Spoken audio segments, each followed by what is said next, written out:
Disorganized, but we have quite a bit to look at today. I'm back. I'm back from all the traveling. Hi, it's me, Kuro Hitsuki. It's your boy, K-Ro, Hit Saki. We got, Jesus Christ. I mean, there's a lot. There's a whole hell of a lot. No, there's like a lot. One thing that I really want to do is look at. I kind of want to actually watch the preview streams, probably at like extra speed or something. But like, there's a lot of questions that I personally have about Tarkir Dragonstorm that like I know is going to be in the preview panel. And then also we'll kind of like talk about what the Planeswalker's Guide to Tarkir has in it, because it has a lot of pictures that are pretty and a lot of lore that's going on, and I think it's going to be very important to the general understanding of everything that's going on in this set. Because like Tarkir is one of the most lore-rich sets in all of Magic, quite frankly. It was like one of the best standard environments they've ever made. On top of having an outrageously like good and like actually paid attention to story. It was the first time. It was the main time where I saw the most amount of people be into the actual story of Magic the Gathering. The fuck is this place? And like that is awesome, and I kind of want to see how that translates to a newer time, like I mean, just the future, and yeah. But before we dive into all of that, we're gonna definitely watch the thing. So let me prepare that on the side. Tarkir lore summarized. Dragons rock the dragon. I mean, dragons rock the dragons. Yeah, I see you. Kinda. Oh, there's a new Rainbow Six Siege video. All right. Kind of, but kind of not.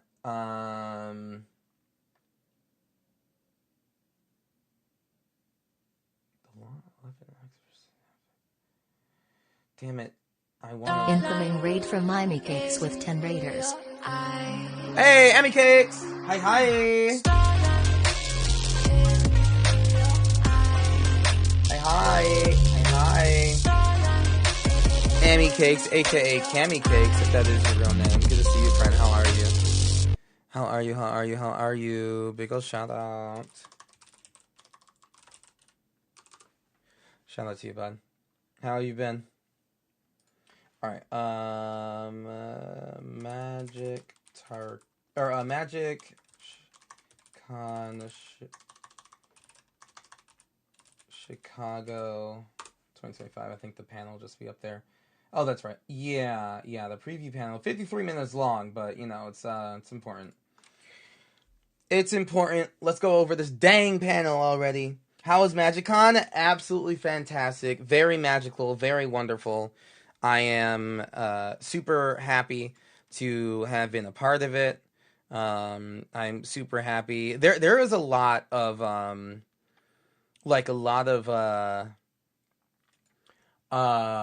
just I mean stuff. I think it feels like it was the busiest con I've ever been in. Right? Like I myself specifically was busy. It wasn't just like my typical I'm running around trying to like find someone to talk to. I was like legit busy. And I think I think this was like the one set where like the most stuff happened and it just passed me by, right? Like the preview panel completely passed me by because I was doing a thing with Dragon Shield. I missed the cosplay contest because I was recording something. Something else where I was doing something cool and therefore I couldn't go to it where I normally would go to those things. So yeah, it was a busy, but a good busy. You know what I'm saying? And I appreciate that I get busier over time, if that makes sense, if that's fair to say. Getting ready for Loot Fest? What's Loot Fest? What's Loot Fest? What's Loot Fest? Tell me what Loot Fest is, please, my friend. Tell me, my friend. What is Loot Fest? While I get this window.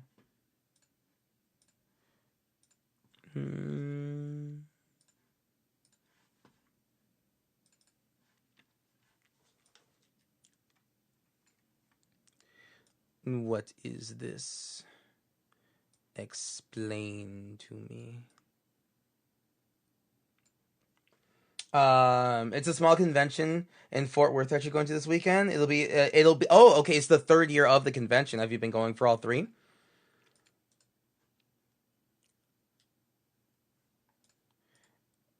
All right.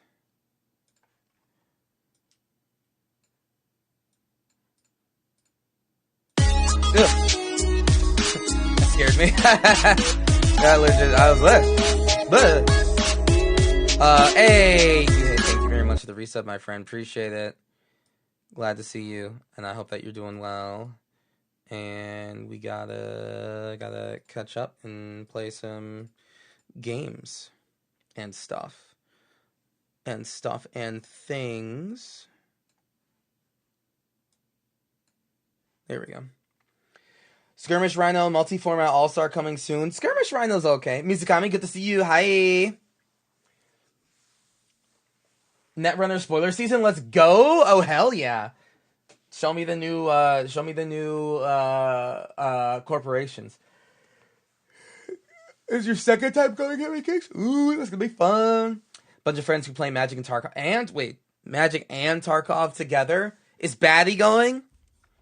That sounds like a baddie.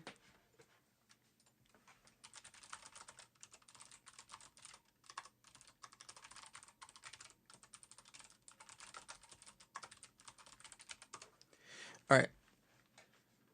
How was MC Chicago? It was great. I had for the type of person that I am and how I respond to how my parents raised me, and valuing being busy and work above most things. I don't know. There's therapy and all that. I was busy and like doing stuff. I think more than any other con. I had things to do. I had like places to be at least once a day. And I did those things, and those things went like perfectly. So I couldn't ask for anything more. That was great. It was great. Super, super great. I don't know if Batty's going, but I know other content creators are. Ooh, gonna lurk. Gotta get ready to head out and finish getting ready for the weekend. Have a great stream. Love you, Kevin Cakes. See you, friend. Good luck in this weekend. Yes. Forever waiting for Osaka? Or Tokyo, whichever one. I mean, Kyoto? Akihabara, though? Imagine. Oh my god, Amizu. Could you imagine the absolute mindfuck it would be to have MagicCon, Akihabara? Like, I know they would say, like, Tokyo, Kyoto and stuff, but, like, what if they're just like, nah. Cut all that pretense out. We're in the middle of Akihabara. Come through. Darksmith, good to see you. Darksmith, I have your card. I have your... Did I take it out? I don't think I did. I do have, like, a mess of stuff all over my desk, though. Oh, no, sorry. That's Miss Smith. I don't have your card. Hold on. No.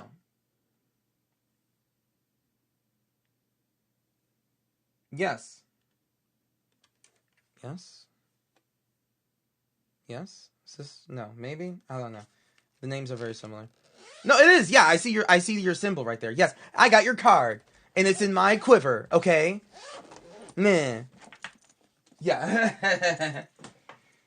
Now that's how you know I'm a real one. I'm selfish. Osaka's like 20 minutes away from you. How far is Akihabara? It's like one train ride on a cool train. I don't want to hear it. Chat, we have things to go over. Chat, we have things to go over. You know, what are we yapping about over here? Don't you know that we have things to go over? We have a whole ass YouTube video, friends. We have a whole ass YouTube video.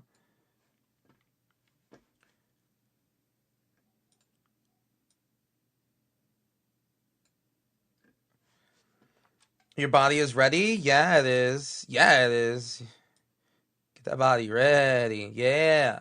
Yeah. What are these trains you speak of? Oh my gosh. Things that the US should have way more of. It's like a 2-hour flight or a 3-hour bullet train. Really? I guess I just didn't remember. I was too enamored on being on the train to even know this. Yeah, you're right. It could have been like 10 hours. I still would have been like, hop, skip, and then jump. That was great. I learned anything. If I learned anything, Persona Akava is one loading screen away. Exactly, Viking. You fucking get it. Just load, Mizu. Come on.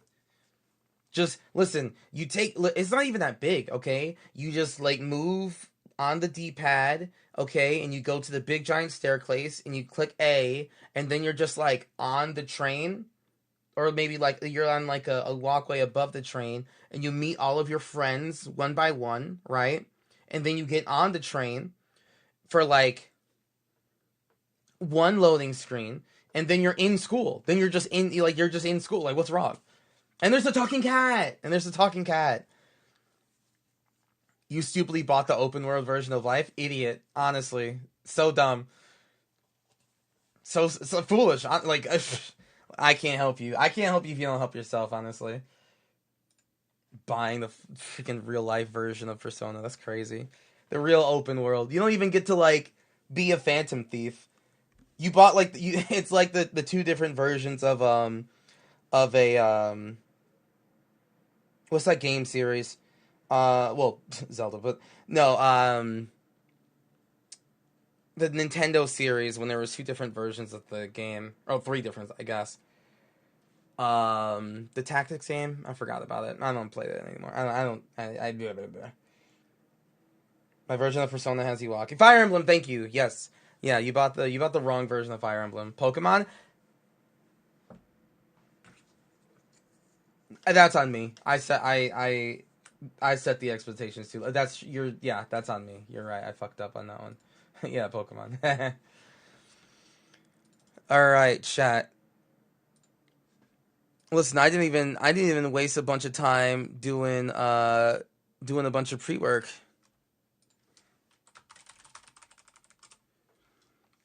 I didn't even waste a crap ton of time like getting the stream and everything ready. I just straight up said like, boom, I'm here. Friends come through. Let's talk about Magic the Gathering. That's how much I love you all. That's how dedicated I am to being vulnerable and working on stuff last second in front of you.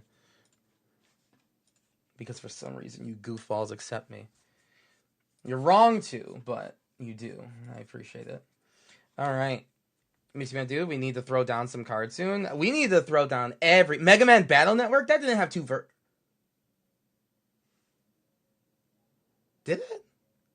That didn't have two versions. Oh no, there was one with the red guy on the front, right, and then one with Mega Man on the front. You're like, I'm being blasted back to like 13-year-old me. I don't even know. Not all of us had the Battle Network games did. Zelda had yes. No, I did mention Zelda before. The only Zelda game I have played 2 Zelda games from beginning to end because like I owned them, they were mine, and I completed them. It was the DS Wind Waker, or the DS one when you're on the ship, right? And which I know is a sequel to, I think like the GameCube game. And then Rod of Seasons. I liked Rod of Seasons. I liked Rod of Seasons a lot, and I played Zelda Rod of Seasons when I was in like a camp, like a day camp thing during the summer, and the rumor was if you completed the game, Oracle of Time, or the other game I believe was Oracle of Time, like unlocked like at the end of it, like basically it was like a combined game once you reach the end of Rod of Seasons, and I did it, and it always sounded like bullshit to me because like I knew friends that had the ages and I had seasons, and I was like, okay, well you say that, but like have none of you completed the game? Why aren't you like asking me? Because I was the only fucker that had seasons. Every person, there was like four other people who played Zelda in my class group, and all of those fuckers had time. I was the only nerd with seasons, and I'm like, okay, well, shouldn't you guys be coming to me to like finish play the other half of the game or something? Because we had to like link cables or whatever, and they never did. So I'm like, okay, well, it's bullshit that you're saying that like if we get to the end and we just like link cables, we'll unlock the other side, and it was bullshit. I finally beat it, and I was like, where is it? And they're like, I lied to you. And then I developed trust issues, and I never trust anyone else again. There we go. That's the origins of my trust issues. Christmas, good to see you, Fran. And I had a wonderful trip. I had seasons, nice. Originally they were going to do 3 games, but they cut it down to 2 because 2 at the same time was crazy in scope. I mean, yeah. It was like the same game, though, just like a different mechanic. Anyway, chat, we're ready to go. We have things to watch. We have shit to watch, chat. Why are we yapping? Why are we yapping to me? We have a whole like 53-minute thing to get through. You know? We have a whole ass, because yapping's fun. This is true. And also because I'm trying to get better at yapping. I'm trying to get better at the whole idea of talking to cameras, which I know sounds weird considering what I do, but like it's like actively difficult. All right. Okay, chat. Here we go. Let's put me more in frame. Hold on, let me track me. Perfect. And a little lower. What? A little higher. Yes. Yes. Okay. You ready? Are enough of us here? I think so. I think enough of us are here. I think it's about time. I think it's about that time. All right. Let's go over the MagicCon Chicago 2025 preview panel. You chat, you'll be right there. I'll be seeing you. Actually, I should probably move y'all. No, right down here. Right down here. And actually, I'll make myself a little smaller. Preview panel. All right. Here we go. Hello, friends.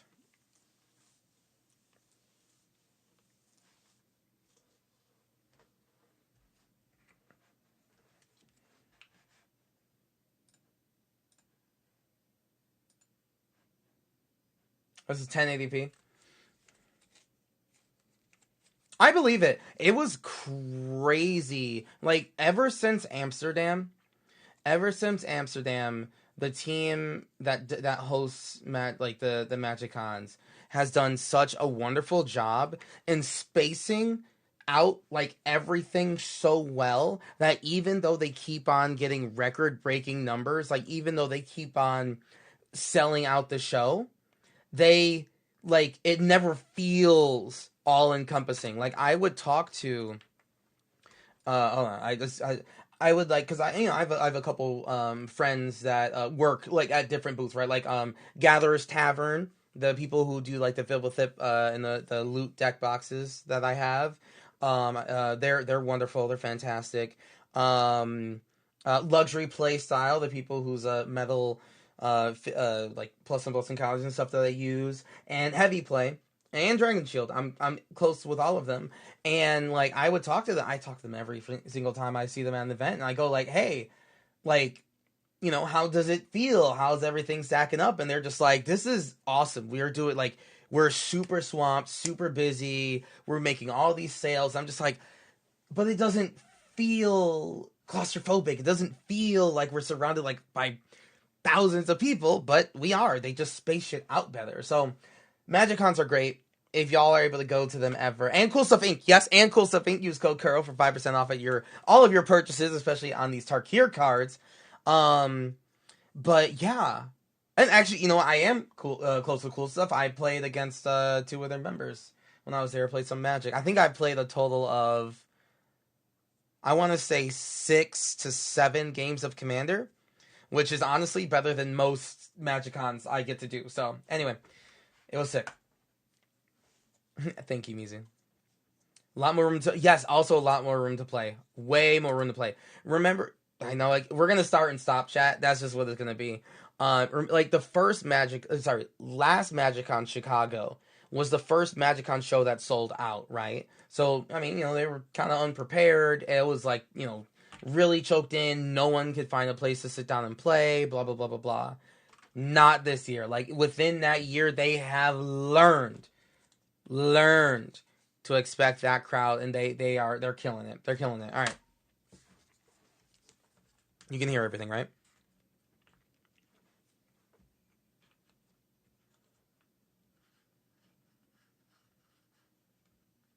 Mm-hmm. Nobody brought their dual disc? No. There would have been room, though. Sorry, what?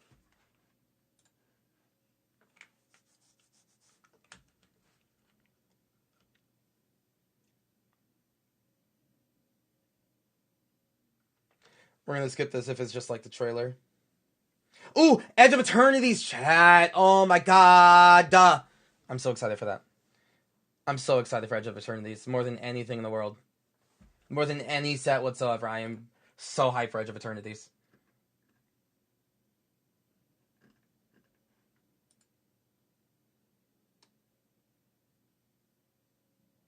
So pretty. Oh my gosh, we're gonna talk about it.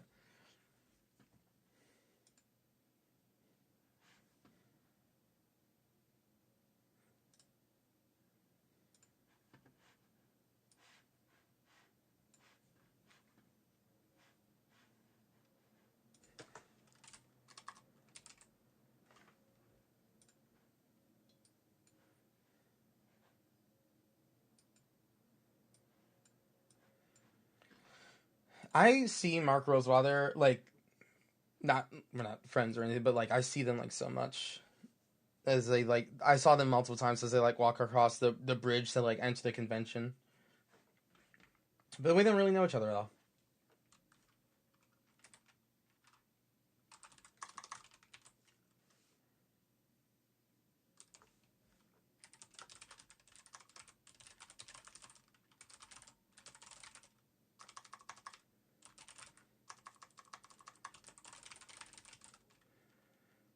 Woo!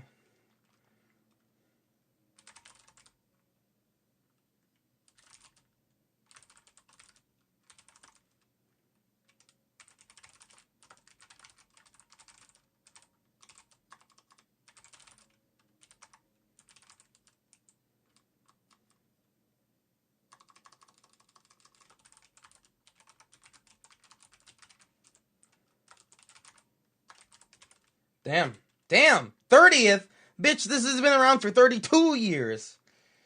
Damn.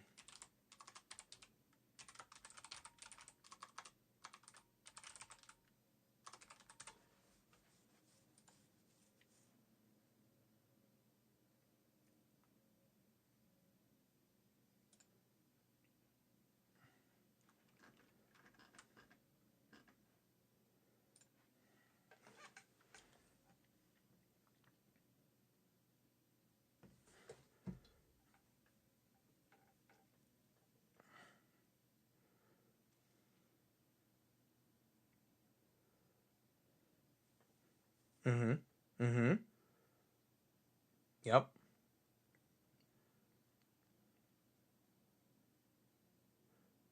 Mm-hmm.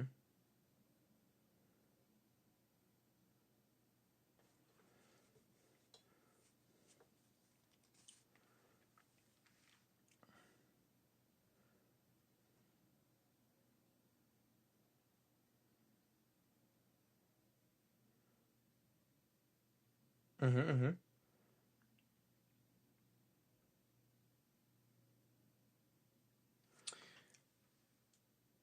So really fast. Again, there's gonna be starting stopping here. So everything obviously he said is true. One of the things to note is like it is always a risk management thing for WotC in terms of how they like story wise, right? Like how much they want to tie themselves to certain story beats, right? One thing even Maro in the past mentioned being difficult was Zendikar, right? Like the first Zendikar set we get is just like, okay, boom, first Zendikar set, Zendikar. It's like a plane where there's a lot of mana and creatures and the world is alive, right? And it was like the first time vampires are ever like a kindred, like a full on kindred. With each other, and elves are also like more of a kindred, and all the and merfolk too, especially and this living world, floating hedrons, and all that stuff. And then like the second set, this mystery starts forming as to like, oh, there's these beings, these old gods returning from under the earth. What's going on? Blah blah blah. Similar to like the stuff of the first set, but then the third set in the block, Rise of the Eldrazi, which is where I started. And like, boom, you have the Eldrazi introduced for the first time ever in Magic, right? So part of Zendikar's identity kind of gets split in two, right? You have allies and like this world of like this living world full of mana and magic and hedrons and that stuff. And then suddenly, boom, Eldrazi, eldritch horrors from beyond the planes who are here to consume, and they all get released at once. It's like, whoa, that's fucking huge, right?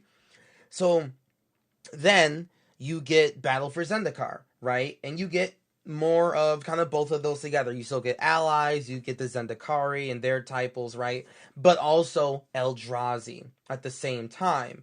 And then for for the Gatewatch or whatever, even more of like that sort of stuff.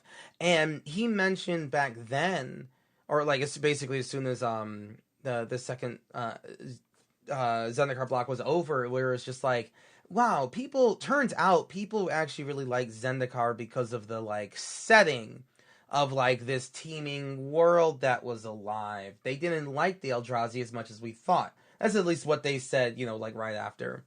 Um, so when we went back to Zendikar for the third time, it's no Eldrazi whatsoever.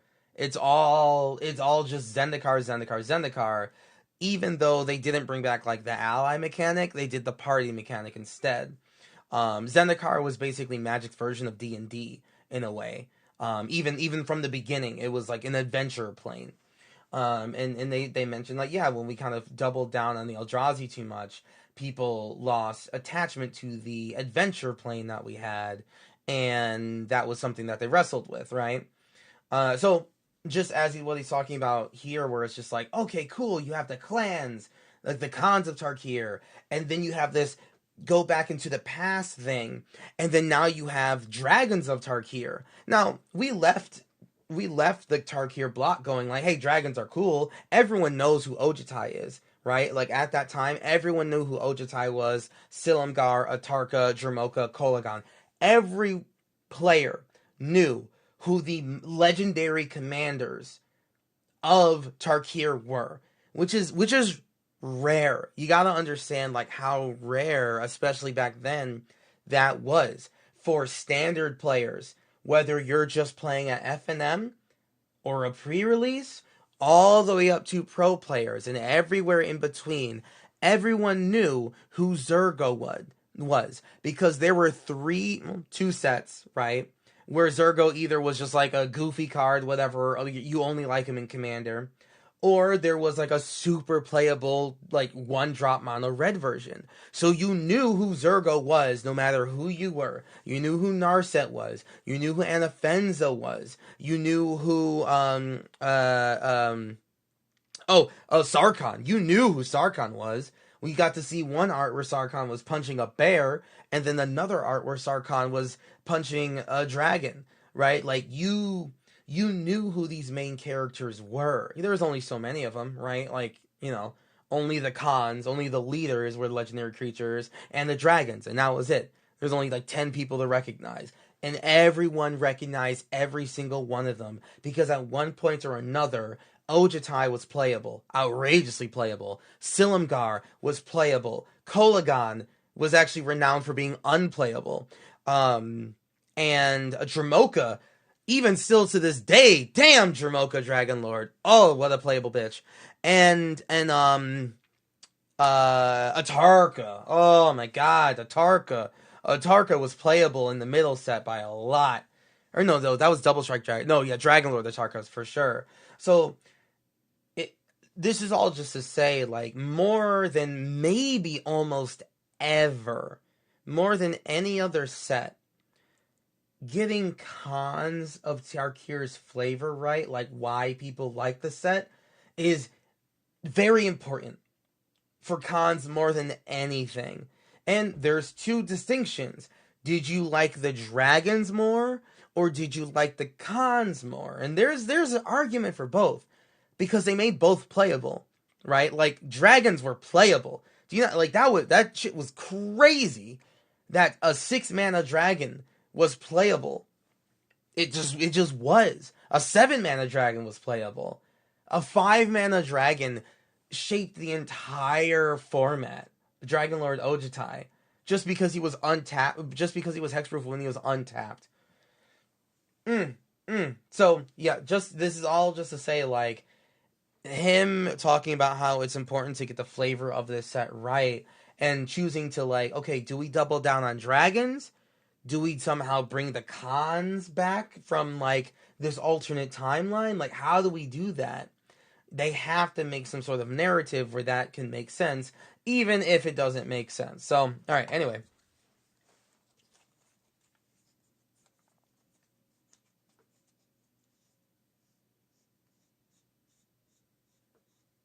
I mean, that was kind of what Narset did.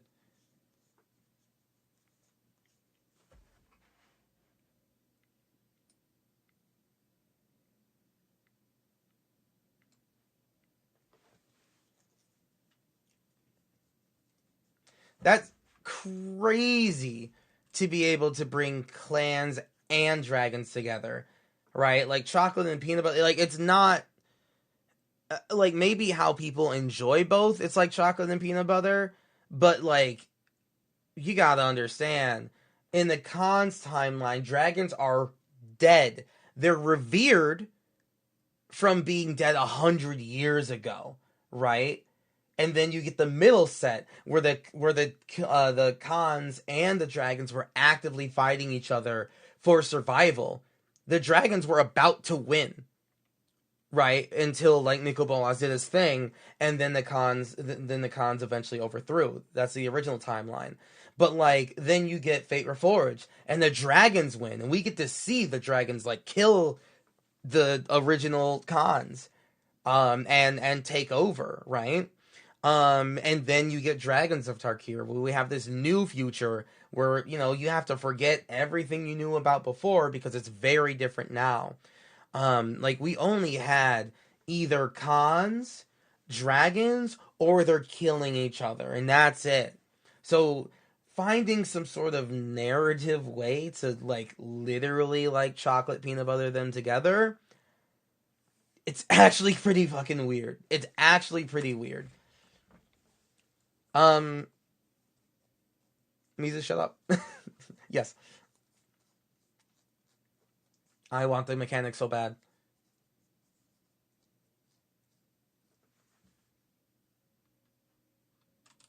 Okay, so one thing to note there is that how to train your dragon? Close. So, one thing to note there, what she just said, that the abilities that they're not going to cover, but the abilities of the dragon of the new clans are reminiscent and based on the older ones, right? But with a new twist, which is very important for the flavor of the set, right? The Abzan need to have something to do with plus and plus encounters. The Mardu need to have something to do with attacking, right? Because Raid was first introduced in cons as the Mardu mechanic. Outlast was the plus and plus mechanic introduced with the Abzan. Prowess was introduced with Jeskai. Prowess comes from cons, right? Delve wasn't introduced with cons, but reintroduced with cons. And also exploit. And then formidable and the other and lesser formidable, whatever. That was introduced with the teamer. So I wonder if we can kind of maybe like guess at what the new abilities will be.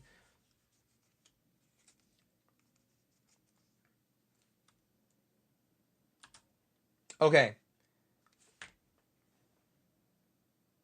Okay, so let's let's get what she just said clear. Hold on.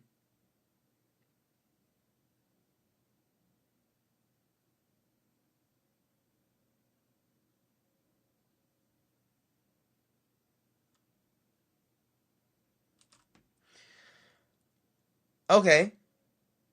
So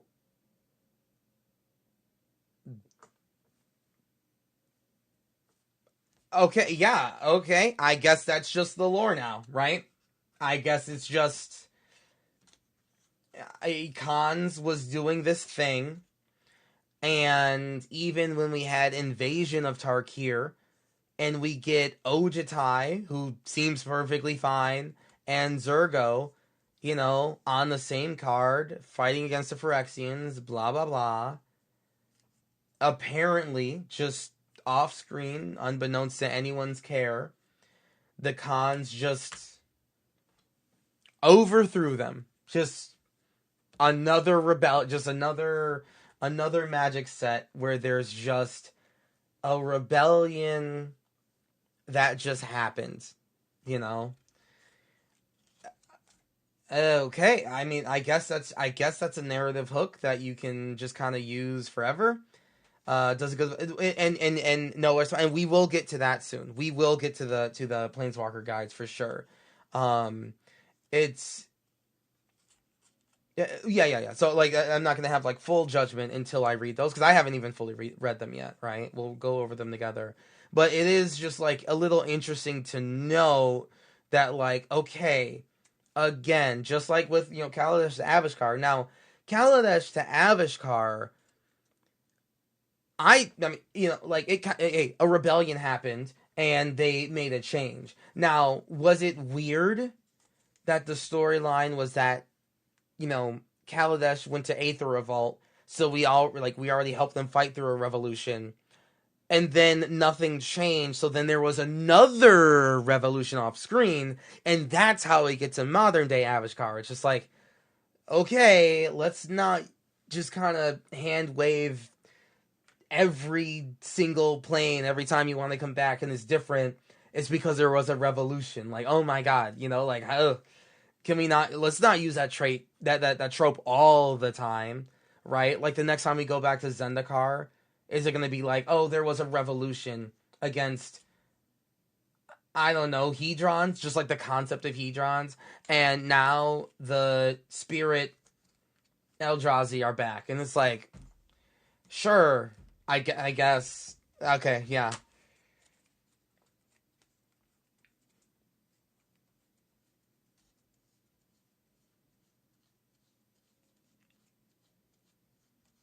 Alive more than ever. Okay.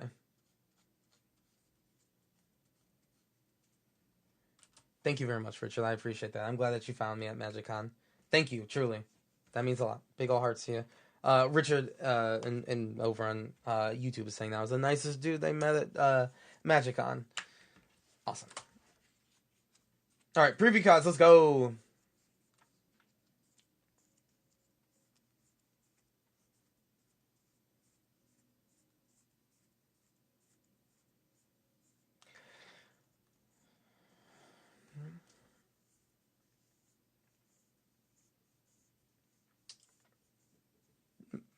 Mox Jasper. There it is.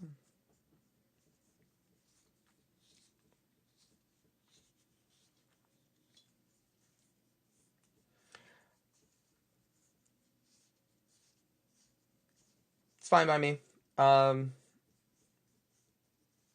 Yeah, it's fine.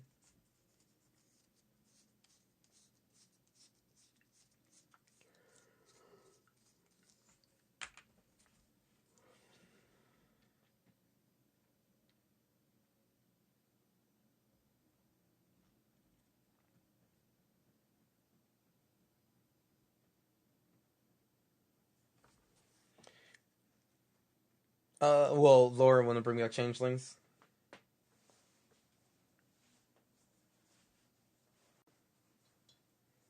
The Mox Jasper's the headliner. It sure is Wobbler.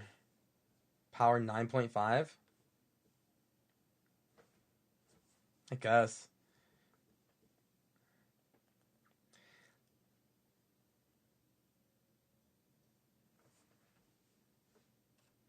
That's pretty. I've come to the conclusion that any card that has the word Mox in his name is going to be good. Hi, Etrada. Etria.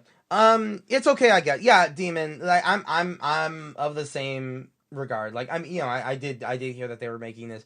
I mean, it's okay. Like, I mean, all right. Yeah. Okay. The reason I'm whatever about it, Max Hansen's pretty bad. True. The reason I'm whatever about it is because it's a 0 mana rock, and that's fine, right? But it will not tap for anything until you get that first dragon out, right? I don't know how expensive dragons are going to be in this set, right? But typically, all dragons, like full on, like flying, four limb, like dragons, are like 4+ mana. You know what I mean? And the only time they're like 3 mana, because it's like red, and 1, is when they're like, goofy, ultra haste, like 3/3s. I'm not sure how I feel about this one. I'm just hoping, personally, that not every set in the future just comes down to Mox with set mechanic. You know what I mean? You know what I mean? Like, I don't want, for Final Fantasy, I don't want them to release Mox Fantasy and, like, add 1 mana of any color, activate only if you control a a chocobo. You know what I mean? You know what I mean? I am just hoping that this is not the beginning of basically like lessening the name of Mox for the future, when every set will just have Mox with set mechanic, right? For Edge of Eternities, I don't want Mox vehicle, right? And it's just a Mox, but only if you have a vehicle in play. Aether Drift, I'm glad, had the Aether Spark and not like, Mox Aether Drift. You know what I'm saying? I'm just like, whatever. The cheapest dragon in standard right now is Shivan Death. Say they're X1 for 2 mana. Yeah, sure. I mean, yeah, you could. I mean, for sure. Yeah, you can pay a red, put it into. Oh no, right. It needs to be 2 because it's X red, right? Yeah, it's a red card. Yeah, there's shapeshifts that are changing outcast. Right? No. That's for commander. That's in commander, and that's fine.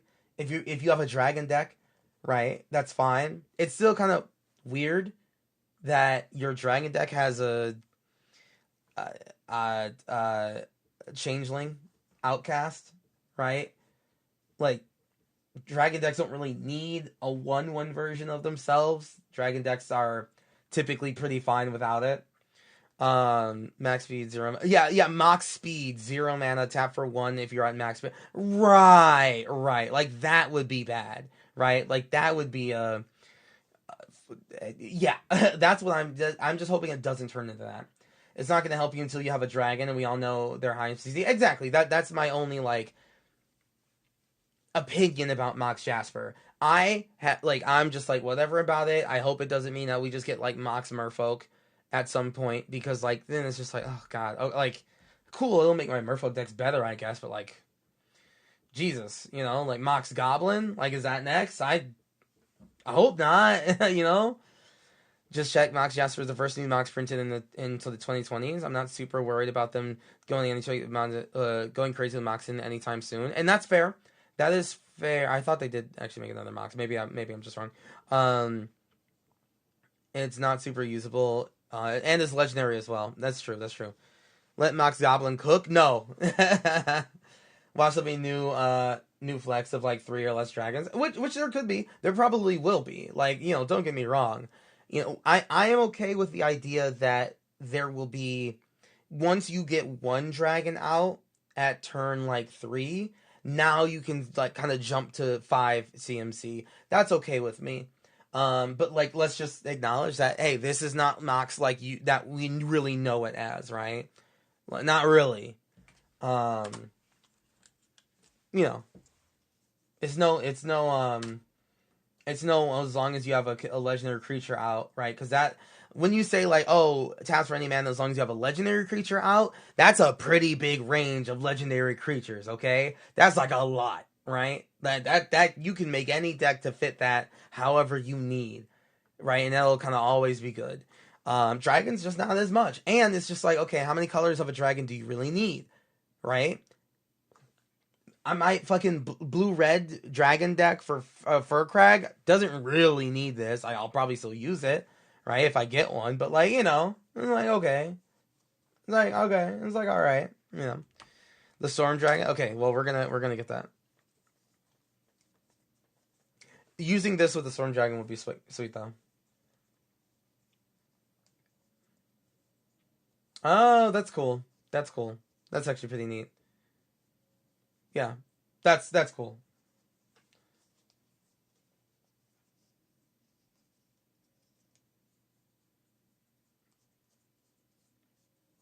I didn't know Tantalite was that new, Wobbler.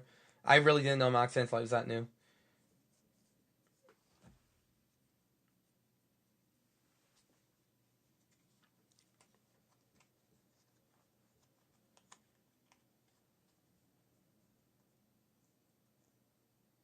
I'm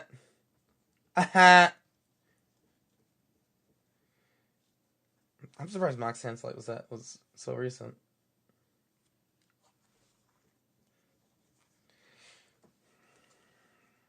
Mm-hmm.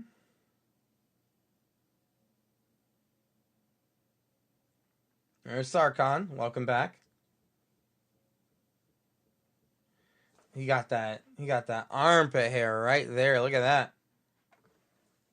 A damn tuft of fur there.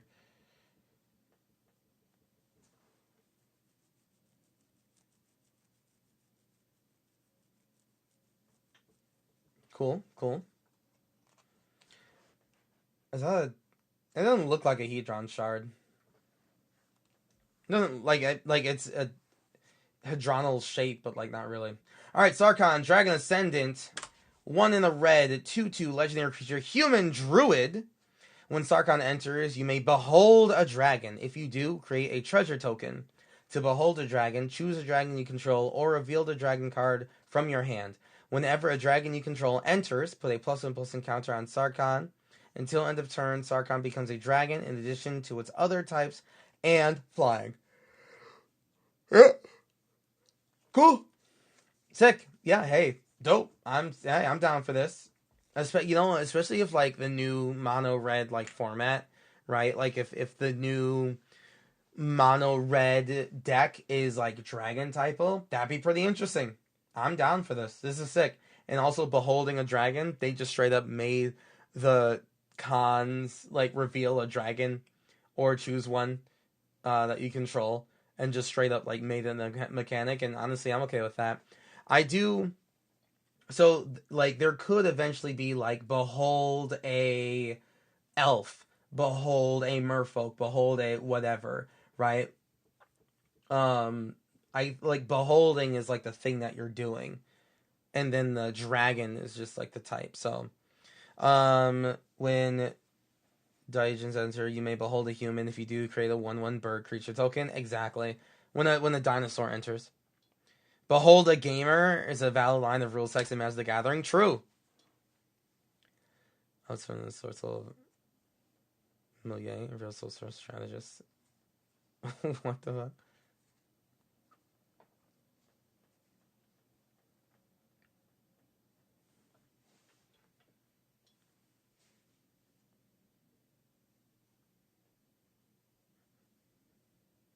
Yep.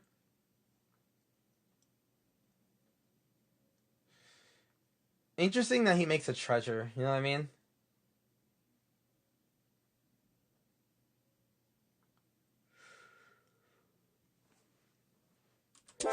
I wish that it wasn't a treasure token. So, like, I know why it's a treasure token, right? It's so it can tap for any mana of any color. And they can do it, like, you know, after Sarkhan comes to play. But, like, we gotta be honest, it's kind of weird.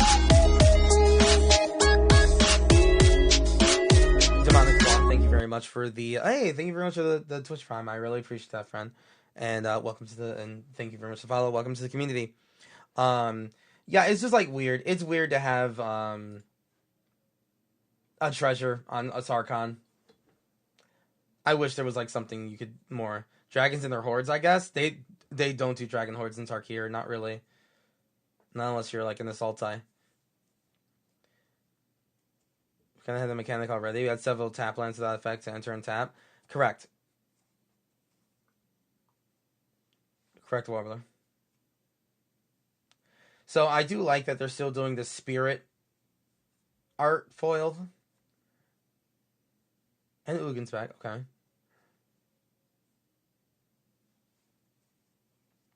Hey, Sparks.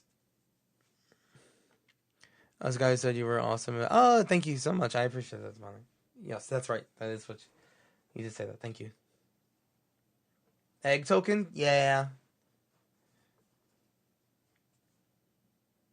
£5 is how red is. True. I like the spirit version, to be honest. Although, like, at the top there, it looks more like Niv Mizzet, like the frills, less like Ugin. Ooh, Halo foil. I guess Halo foil is gonna be the special one. I can't explain it, but I kind of hate Mox Jasper. That's fair.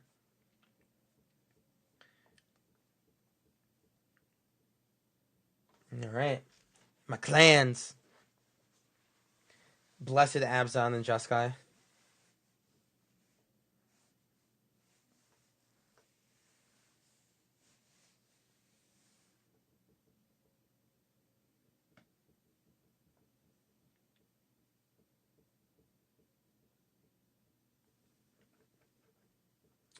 Let's go.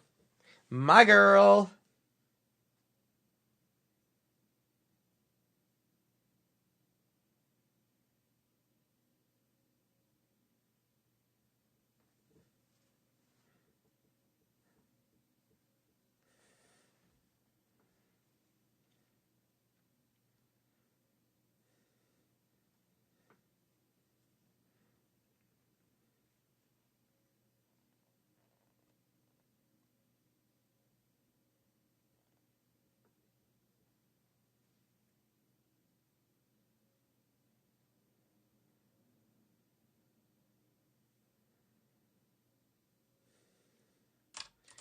Okay, so that's pretty interesting.